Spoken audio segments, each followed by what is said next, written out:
Bismillahirrahmanirrahim. Assalamualaikum warahmatullahi wabarakatuh. Alhamdulillah wassalatu wassalamu ala Rasulillah wa ala alihi wa sahbihi wa man walah wa ba'd. Saudara-saudariku, di antara tuntunan fikih yang sangat penting diketahui dan dijalankan oleh setiap muslim ataupun muslimah dalam syariat Islam adalah tuntunan mandi janabah. Mandi besar yang dilakukan baik oleh lelaki ataupun perempuan yang telah mengalami mimpi tertentu atau telah berlangsungnya hubungan seksual suami istri secara legal atau hal-hal yang sejenis dengannya. Tuntunan dimaksud telah disampaikan oleh Rasulullah SAW dengan sangat detail dan direkam dengan sangat sempurna oleh para ulama kita, khususnya para ulama hadis dalam kitab-kitab hadis mereka. Di antara sekian kitab itu, bersama kita saat ini ada kitab Imam Muslim, dikenal dengan Sahih Muslim. Jika Anda memasuki kitab yang ketiga, yaitu Kitabul Haid, ya, di bab yang ke-9, bab Sifatul Ghuslil Janabah, bab tentang tata cara mandi janabah. Anda akan temukan di sini di nomor hadis 316, 317, ya, dan selanjutnya bagaimana Sayyidah Aisyah radhiyallahu taala anha memberikan contoh gambaran seperti yang disaksikan dari perbuatan Nabi sallallahu alaihi wasallam, yang dengan itu memberi petunjuk pada kita bagaimana cara mengerjakan mandi janabah dimaksud. Saya bacakan sejenak, kemudian kita akan praktekkan langsung, ya, dari lokasi kamar mandi tertentu supaya lebih paham apa yang akan coba kita lakukan. Saya akan bacakan satu hadis dulu, ya, ke rawi terakhirnya saja. Qala an Aisyah radhiyallahu taala anha qalat, hadis ini diperoleh dari Sayyidah Aisyah ummul mukminin, semoga Allah meridai kepada beliau. Beliau menyampaikan, kana Rasulullah sallallahu alaihi wasallam, adalah Rasulullah sallallahu alaihi wasallam, idza tasala minal janabati, apabila beliau melakukan mandi janabah, mandi besar, yabda'u fayaghsilu yadayhi, maka beliau akan memulai dengan mencuci kedua telapak tangannya dulu, dibersihkan dulu telapak tangannya. Kemudian thumma yufrigu biyaminihi ala shimalihi fayaghsilu farjahu.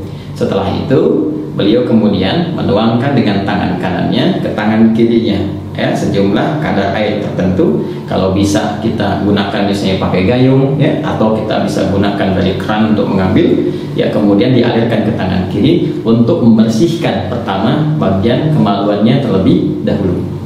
Setelah itu thumma yatawadda wudu'ahu lis-shalah, kemudian beliau menunaikan wudu seperti wudu untuk menunaikan salat, ya, jadi dari membersihkan telapak tangan keduanya, menuangkan dari tangan kanan air ke bagian tangan kiri dan membasuh atau membersihkan kemaluan, kemudian berwudu seperti halnya wudu salat. Tsumma ya'khudhul ma'a fayudkhilu asabi'ahu fi usul asy-sya'ri.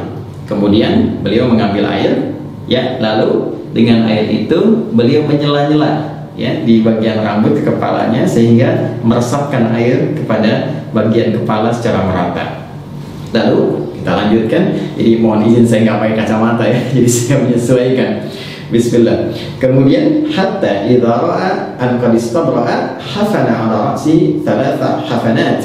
Kemudian ketika beliau sudah merasakan, jadi sudah mulai merata dengan baik, ya, baru diserapkan, ya, dialirkan secara merata dengan jemarinya. Setelah itu baru kemudian dibasuhkan, ya, 3 kali basuhan disiram, ya, ke kepala itu sehingga menyerap dengan sempurna ke bagian pori-pori dan ke seluruh bagian kepalanya. Setelah itu thumma afadha ala sa'iri jasadihi thumma ghasala rijlaihi, lalu menyempurnakan untuk membasuh seluruh tubuhnya dari kanannya kirinya secara sempurna keseluruhannya, baru kemudian di akhir membasuh kedua kakinya. Nah, ini nanti ada yang menarik, ya, sebelum kita praktekkan teman-teman sekalian. Ini pun ada di Al-Bukhari, di sini disebutkan nomor hadis 248, 262, juga nomor hadis 272. Nah, ada yang sangat menarik teman-teman sekalian, saat beliau mempraktekkan tata cara mandi janabah ini dalam perihal wudu. Jadi yang hadis pertama menerangkan kepada kita, dalam wudu ini dilakukan seperti halnya sholat, tapi membasuh kakinya diakhirkan. ya, membasuh kakinya diakhirkan. Jadi setelah kemudian tuntas keseluruhan, ya, kemudian sampai dari kumur-kumur, ya, setelah itu istinsyaq wajah, tangan sampai siku, kemudian kepala, kemudian telinga. Nah, ini kaki nggak dibasuh dulu. Ini hadis bagian pertama. Jadi setelah nanti yang tadi selesai habis, baru terakhir nanti pindah tempat untuk bisa membersihkan kaki, ya, bagian terakhir. Nah, kemudian adapun hadis yang keduanya itu menyempurnakan keseluruhannya dalam wudhu. Jadi sampai dengan kaki, baru kemudian bisa dilakukan seperti yang tadi, sela-sela, guyur kepala, kemudian sampai dengan selesai dan tuntas. Dan dua-duanya nggak ada persoalan, tinggal pilih mana yang paling mudah untuk dilakukan. Hanya tipis saja perbedaan untuk membasuh kaki dalam perihal wudhunya, apakah diakhirkan atau diawalkan. Nah, sekarang untuk lebih jelasnya kita coba praktek, ya. Kita praktek, kita melihat bagaimana praktek menggunakan keran dan juga menggunakan gayung. Bismillah. Yuk. Baik teman-teman sekalian, sebelum kita masuk mempraktekkan, ingat masuk kamar mandi, dua hal yang sangat penting. Pertama, langkahkan kaki kiri kita dulu, ya. Jadi masuk nanti melangkah kaki kiri sambil mengucapkan, ya, Allahumma inni a'udzubika minal khubuthi wal khaba'ith. Ya Allah, aku berlindung kepadamu dari berbagai godaan setan, baik berjenis kelamin laki-laki ataupun perempuan, yang membawa pada suasana yang tidak menyenangkan. Ingat, ya, banyak hal yang kotor. Supaya tidak berlama-lama, fokus kaki kiri, langkahkan masuk, kemudian doa yang tadi disampaikan, dan bersiap kita mencoba untuk mempraktikkan. Nah, ini saya ingin jelaskan dulu sama teman-teman bahwa posisinya ini saya tampilkan yang komplit, ya, komplit dalam pengertian bahwa di kekinian kan kita bisa menggunakan keran seperti ini, ya.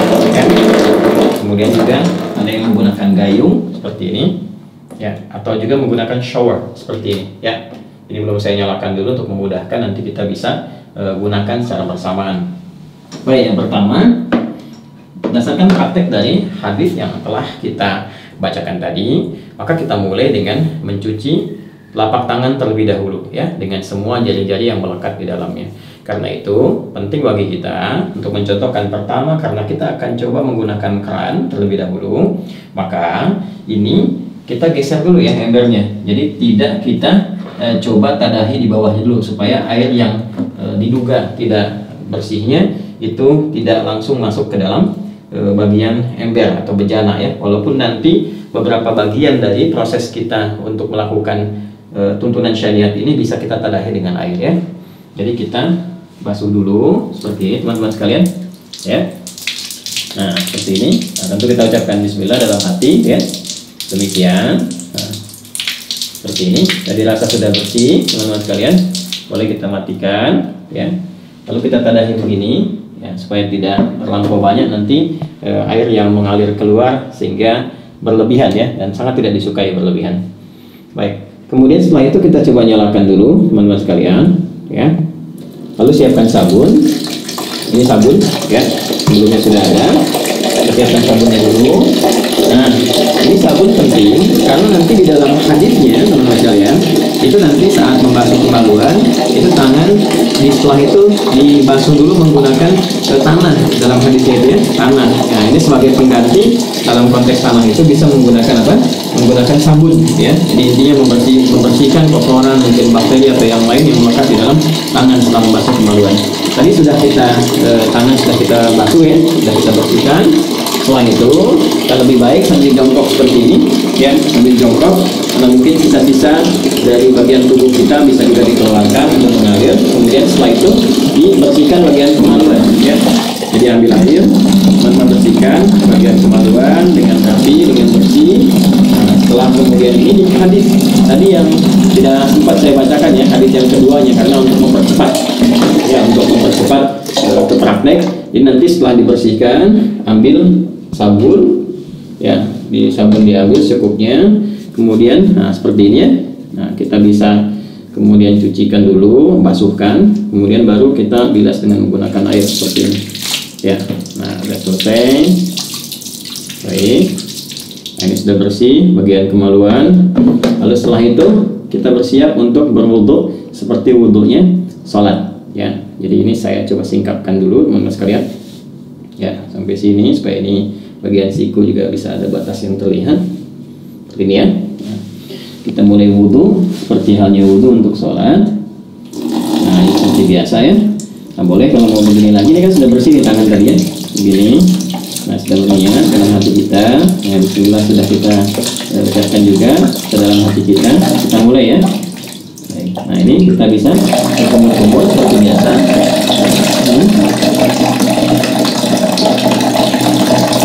Nah, boleh berkumur-kumur itu bisa sambil berkumur demikian, lalu kemudian kita bisa serap sambil istinsyak dan istinsyak seperti ini cara pertama.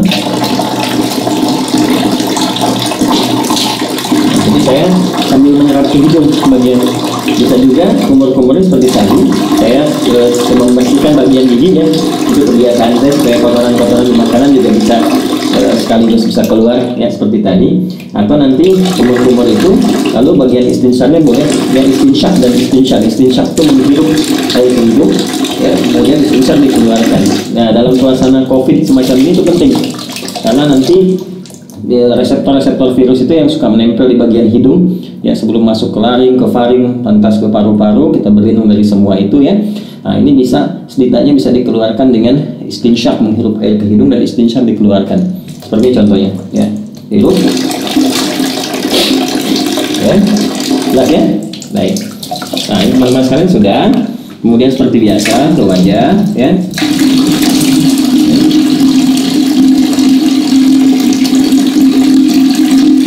Nah, teman-teman ya, ingat yang pernah saya contohkan. Jadi ngambil air, ini saya ambilkan. Ini nggak apa-apa saya agak ini karena saya tadah di bawah ya. Nah, seperti ini. Lihat baik-baik. Nah, betul. Begini. Ini yang jempol ya, ke bagian belakang telinga begini. Lalu seperti ini, teman-teman. Nah, tadi sudah begini ke bagian belakang, begini. Nah, yang telunjuk ke sini untuk membersihkan bagian ujung-ujung mata. Tuh. Kalau yang ada jenggot dimulai seperti ini ya. Baik. Seperti biasa 2-3 kali, jadi boleh 2 kali, boleh 3 kali untuk menyempurnakan. Saya contohkan seperti itu saja ya. Jadi kemudian teman-teman, nah ini kalau biasanya saya kalau nggak pakai tadah di bawah seperti di tempat wudhu masjid atau apa, ini dibuka, nanti biasanya saya matikan dulu begini. Tuh, ya, tangan sampai siku seperti biasa, kanan dulu sampai selesai ya. Lalu setelah itu biasa yang kirinya ya, ini 2 kali, bisa 2 kali ya, sampai 3 kali, baru setelah 2-3 kali kiri ya. Nah, ini juga sama ya, 2-3 kali teman-teman sekalian. 2-3 kali itu ambil air lagi ya, kalau kita mau rasakan begini nggak ada masalah sekali. Terus setelah itu bagian kepala kita rasakan ya, diusap sini ke belakang, balikan kembali ya. Boleh langsung ke telinga begini ya, seperti ini boleh ya. Atau juga bisa teman-teman lakukan kepala dulu, balik, kemudian ambil air lagi untuk telinga ya. Nah, bagian kaki ini bisa kita lakukan sekarang ya, seperti biasa wudhu biasa. Bagian kakinya misalnya seperti ini ya, ambil begini kan. Nah, ini kan ya, bagian jari-jari jangan lupa teman-teman. Nah, seperti ini. Nah, kita ambil lagi ya, ke kanan, kemudian juga yang kiri ya, disempurnakan teman-teman seperti biasa teman-teman lakukan ya. Yang kirinya, nah ini boleh dulu bersihkan ujung-ujungnya seperti ini ya. Nah, begini. Nah, ini kalau teman-teman mau lakukan hadis yang pertama. Bisa yang kedua, ini nggak dibasuh dulu kaki ya.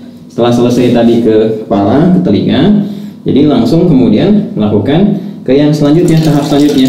Apa itu? Yaitu ambil air seperti ini ya. Bisa kita tumpahkan dulu sedikit seperti ini. Lalu di sela-sela sini ya, sampai kita merasakan pori-pori kepala itu sudah mulai basah ya, begini ya teman-teman sekalian. Nah, kita bisa ambil lagi. Ini biarkan mengalir juga nggak apa-apa, nanti terakhir kita dari gayung ya. Nah, seperti ini. Nah, saya letak ya. Nggak ada beda laki-laki dengan perempuan ya. Nah, seperti ini saya ya.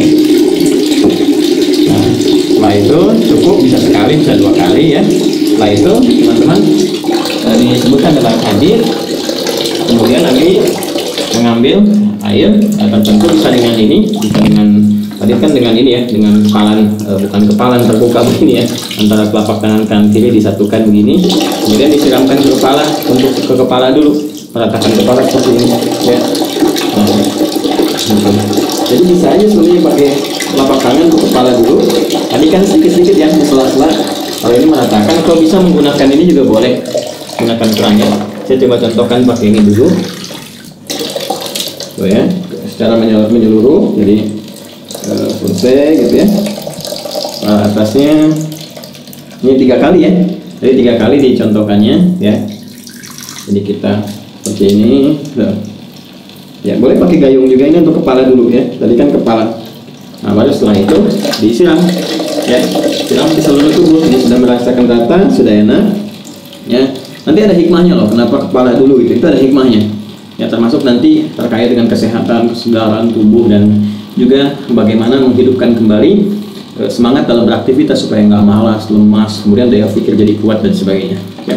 Lalu kemudian membasuh secara sempurna dari bagian kanan sampai kiri sampai dengan selesai. Ini kalau kepala sudah, kita turun dari sini ya. Nah, sampai selesai, terus ratakan ya. Ini juga penting ini, terus ratakan sampai dengan selesai ya, sampai selesai semuanya ya. Sabun seperti biasa. Nah, kalau pakai shower, nah ini ya di atas ini. Nah, ini saya turunin dulu ya, biar memudahkan, biar nggak ini sama kamera, kan ini bisa begini juga ya. Nah, ini tinggal begini aja, atau dipasang di atas seperti tadi ya. Nah, ini pasangkan lagi. Nah, ya. Kemudian seperti ini. Nah, ini lebih rata ya. Ambil kanan, ini pakai apa? Pakai sabun dan seterusnya.